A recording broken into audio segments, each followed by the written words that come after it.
I really am a loss for words because this is the fourth time in 3 years, Yep. and you're still homeless in Hollywood. Fourth time I've interviewed you. This is the fourth time you interviewed Yeah. me. And the next time it's going to be in your living room, Yeah. right? The next time, yes. Yes. So, Speak life, right? yeah. Well, I've always been amazed. You stay happy and you do what you can to take care of yourself. Yeah, I mean, the situation is stressful. Being out here, missing my kids, missing my family, not having any family support, all of this stuff is stressful, and I have to remind myself that I am enough. That at the end of the day, I may not have a lot of money or anything, but I have me, and I have ideas, I have plans, I have creativity, I can do anything. And this situation may be like this right now, but I know ultimately this is not where I'm going to be. So you hold on to the hope. I hold on to hope. Hope is what keeps me alive out here. Hope is what keeps me disciplined and focused, and so I don't go crazy out here, because it's so easy to lose your mind when you're alienated and isolated by society.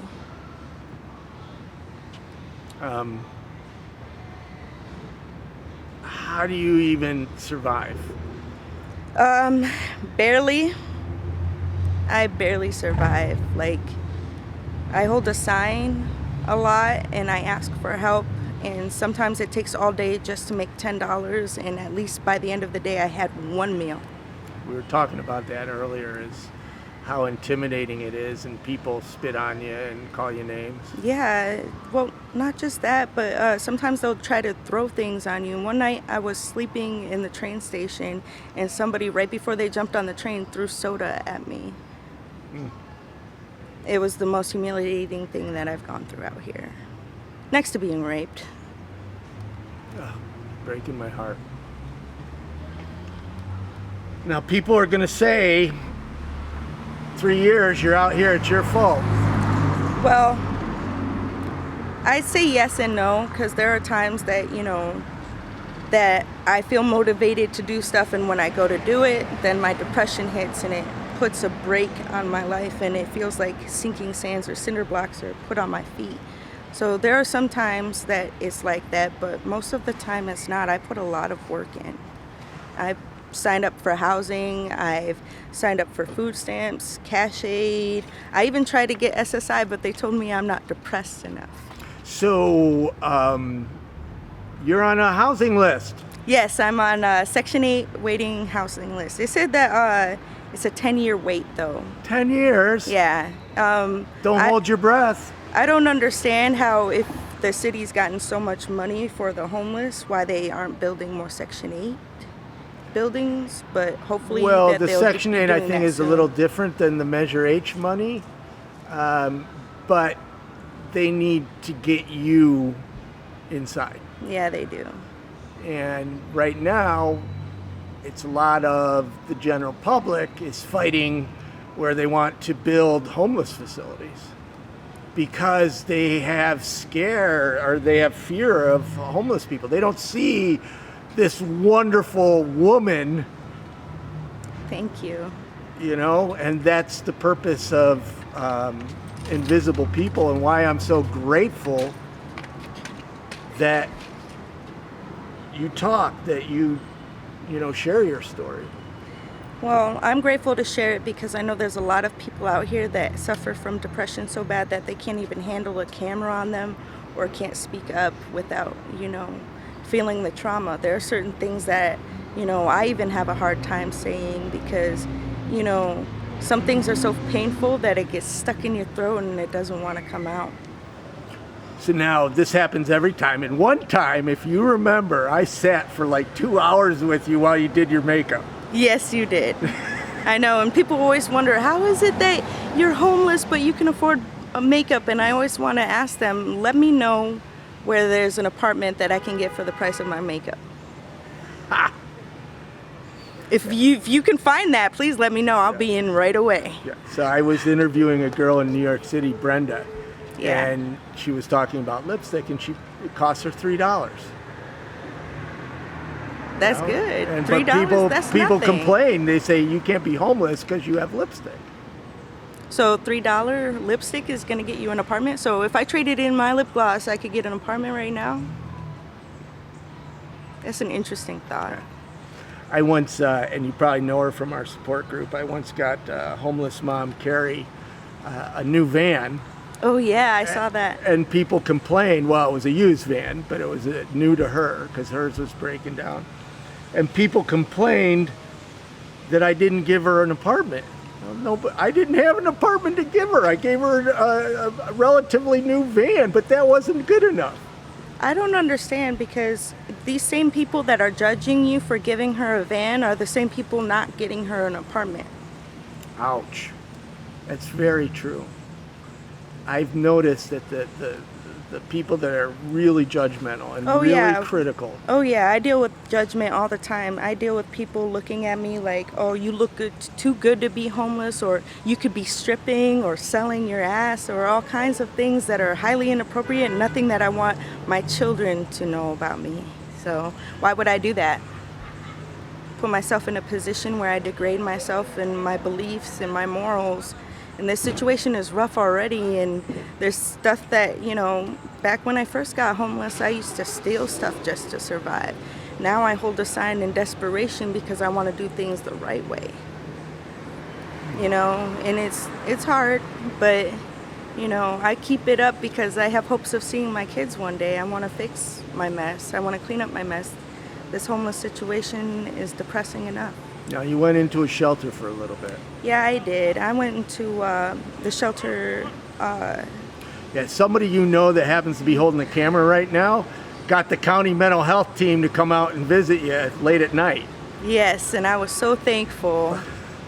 But I think they helped you with some clothes, and that was it. Yeah, they gave me some clothes and some food and some water.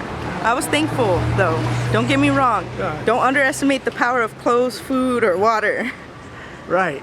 We all appreciate it. And you went into a shelter for a short time, but then you came back out here. The shelter was packed with a lot of drug addicts that like to sneak in the bathroom and do stuff. It's just like, these shelters don't have enough security. They also don't have, they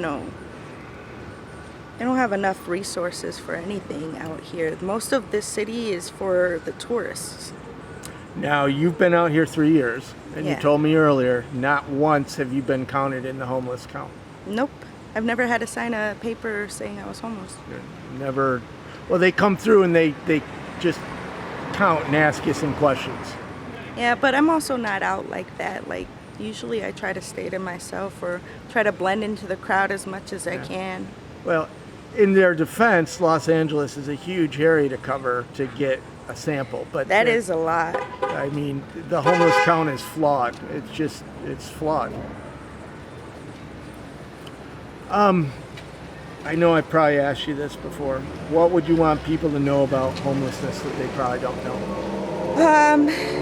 That they probably don't know that sometimes life gets rough. Sometimes shit happens. You lose everything, and sometimes you're down, and you shouldn't kick somebody while they're down. You don't understand. There's a few people that are out here that have lost their wife and children in car accidents, and they were the ones driving. They have so much guilt that they smoke so much dope so that they don't feel it, and then when they come down they feel suicidal, and they're talking and they're yelling at trees and stuff. You don't know what somebody's going through. We saw on Hollywood Boulevard a homeless woman very aggressive to a couple of people, and what people don't understand is that woman's hurting. She's probably been out here for years. No, she has been out here for years. I would say most every woman out here has been abused. Multiple times. And she's reacting from her pain and hurt. Exactly. When I first came out here, there was an older lady that I saw that was homeless, and she was like running up on me screaming and stuff, and At first I was weirded out, okay? I'm gonna admit, when I first came out here, I was weirded out by a lot of these homeless people, but when I had to put myself in their shoes even then. You know, when I saw her walking around Highland and crying, and she threw herself on the ground, and she was throwing a huge fit, just crying for her mother, and I started crying because that was the moment that I realized I was being a judgmental asshole. I was. Yeah, we're all only human. We are, but that checked me, and I don't do that anymore. So what do you say to all the people in Los Angeles that don't want you in their backyard? You know, they call it NIMBY, not in my backyard. If you don't want homeless people in your backyard, open a business. Give them jobs. Be a solution, not the problem, because the more that you kick us out and the more you treat us like we're crap, all because of our financial situation, which has nothing to do with you, the more that you're gonna create another uprising. And a lot of homeless people have been talking about getting more aggressive, and there's been way too much violence. I've read a couple reports here in Hollywood where violence is just increasing, and that is, we're going to see a class riot. You have the rich against the poor, and the poor are getting poorer, and the rich are getting richer. And I have friends that say that it's going to happen in San Francisco because that's where this extreme wealth is butted up against extreme poverty. I know for a fact Hollywood makes a lot of money based off the tourism, and somebody who works here in the city actually told me while I was holding a sign that a lot of the homeless are a part of the tourist site. Go figure that we're a part of the entertainment for people traveling, but we sure the heck don't get paid for it. Oh, you mean that tourists believe that it's just a part of the show? Part of the show. Yeah. Well, I don't know if I buy that one. Well, sometimes. You know. Sometimes they think it's a part of the show. Other times we're nothing but cockroaches to people. I know you're not an actor. No, I'm not an actor. 'Cause I know twice we've ran into you totally organically. Yeah. And now we connect on Facebook. Yeah. You're part of our online support group. There's also a thing about some homeless people that some don't understand. Some of them choose this. You know, some of them don't want to pay their whole lives to be in a box and told who they can and cannot have over their house. Some people out here choose this. I don't, but I understand for the people who do. So I'm going to disagree with you. Is that all right? That's all right. So that's a nomadic lifestyle. There are very few people that actually choose, but it's their choice. They can make a decision any moment to go rent an apartment. Yeah. So it's a choice. That's not homelessness. The people that have been out here, that might even say that they want to be out here, have given up. They've tried to give up. Let me ask you this. How many times have you touched homeless services that you have gone to some place where you heard that they were going to be able to help you? You went through all the process just to be turned away or be put on a waiting list. A lot. How many? A lot. How many times? I went to Lhasa. I went to the Crystal Stairs. That was back when I had my son out here with me. I went to the Step Up. I tried to fill out, and they have an overflow of people on the waiting list right now.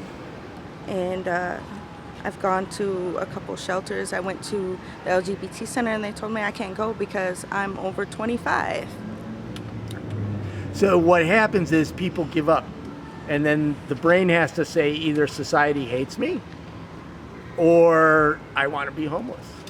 Yeah, you have to accept your fate sometimes. You know, it's like the 5 stages of death. No, you better not be accepting this. I'm not accepting this. Don't worry. But I understand the mentality of it. Well, in Los Angeles' defense, there's over 60,000 of you. There's a lot. It's heartbreaking. Like, being out here is heartbreaking enough, and watching other people go through the same thing right outside. I'm just blown away you still stay positive. Well, I try to look up, because when you're this down, I mean, what other option do I have other than looking up? So I'm just trying to stay focused so I can rise up out of this. If you had 3 wishes, what would they be? Well, 1, I'd wish that my case was finished so I can have my babies. 2, I'd wish for an apartment. And 3, I'd wish for a decent job. All great wishes. We got to make sure that they happen. Yeah. Los Angeles, get this woman off the streets. Please. Well, thank you very much for talking. Yeah, no problem.